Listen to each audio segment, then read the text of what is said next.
За да го прошири туристичкиот потенцијал преку создавање услови за развој на авантуристичкиот туризам, Општина Кочани аплицираше по вториот повик за предлози за инвестиции за подгрантови во инфраструктурата, а поврзана со туризмот.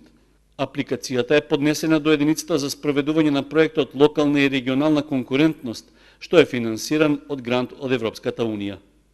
Од секторот за планирање и развој во Општина Кочани информираат дека целта е со проектот Планински велосипедски рај да се развие уникатно планинско авантуристичко искуство.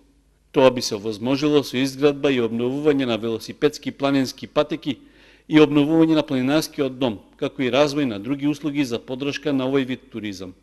Проектот опфаќа изградба на патеки за планински велосипедизам на Осоговските планини во вкупна должина од 35 км, и тоа на релацијата од туристичкиот комплекс Пониква до Браната Градче и Кочани, како и обновување и опремување на планинарскиот дом и проширување на паркинг просторот на Пониква.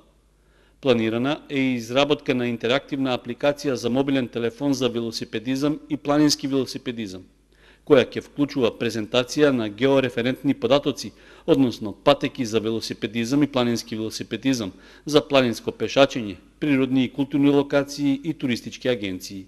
Сите овие податоци преку апликацијата би се нашли и на јавно достапните мобилни карти.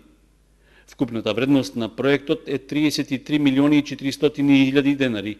Според повеќе велосипедски, планинарски и рекреативни здруженија, Осоговските планини поседуваат одлични услови за авантуристички туризам и се чест избор за организирање на велофестивали и слични други настани, поради што општината се одлучи да аплицира токму за проектот Планински велосипедски рај.